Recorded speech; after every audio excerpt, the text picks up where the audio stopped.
महाराष्ट्र सध्या निवडणुकांच्या मोडमध्ये आहे। म्हणजे महाराष्ट्रात सध्या निवडणुकांचं वारं जोरदार वाहत आहे। नगर परिषदा आणि नगरपंचायतीच्या निवडणुकांच्या प्रचाराचा पारा सध्या चांगलाच वर आहे।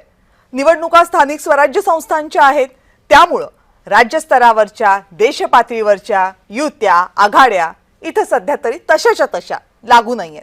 वेगवेगळे पॅनल्स आहेत, आघाड्या आहेत। सगळ्यात महत्त्वाचं म्हणजे राज्यामध्ये सत्तेत असलेले पक्ष या निवडणुकांमध्ये सगळीकडे एकत्र असतीलच असं नाहीये।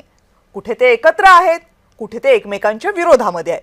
त्यामुळे विधानसभेसारख्या सर्व पक्षांच्या मिळून एकत्रित प्रचार सभा असं काही चित्र राज्यामध्ये आता काही दिसत नाहीये।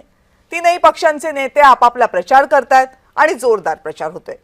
विरोधकांच्या मते किंवा हे प्रचार करत असताना विरोधात लढत असताना मैत्रीपूर्ण लढती असा एक गोंडस आणि गोड शब्द वापरला जातो, पण जमिनीवर मात्र कुठेही अशा मैत्रीपूर्ण लढती वगैरे काही नसते।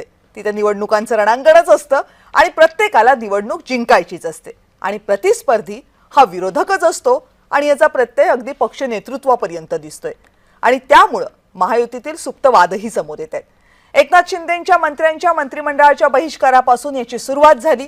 निधी वाटप आणि लाडकी बहीण योजनेचे श्रेय या मुद्द्यावर भाजप, शिवसेना, राष्ट्रवादी या तीनही पक्षांचे शीर्षस्थ नेते अगदी आमने-सामने आहेत। विधान करताना एकमेकांच्या मधली स्पर्धा आणि वाद प्रकर्षाने समोर येणार नाही त्याची काळजी घेतली जाते खरी, पण तरीही ते पूर्णपणे टाळणं नेत्यांना जमतंयच असंही नाहीये। एकीकडे महाविकास आघाडीमध्ये ही सगळी ओढाताण सुरू असताना तिकडे महाविकास आघाडीत शांतता आहे। महायुतीमध्ये ओढाताण सुरू आहे, पण महाविकास आघाडीत शांतता आहे। तिथे तिन्ही पक्षांचे वरिष्ठ नेते अजूनही सक्रियपणे प्रचारात उतरलेलेच दिसत नाहीयेत। महाविकास आघाडीनं ही संपूर्ण निवडणूक जणू स्थानिक नेत्यांवर आणि कार्यकर्त्यांवरच सोडली की काय असा प्रश्न विचारायला सध्या तरी बरीच जागा दिसते। नगर परिषदा ही खरं तर फक्त सुरुवात आहे। खरी रंगत जिल्हा परिषद आणि महानगरपालिकांच्या निवडणुकांमध्ये दिसणार आहे। त्यामुळे मॅचच्या सुरुवातीपासून कोण कसं पाय रोवतं यावरून संघाची पुढची स्ट्रॅटेजी काय असेल याचा अंदाज बांधता येऊ शकतो।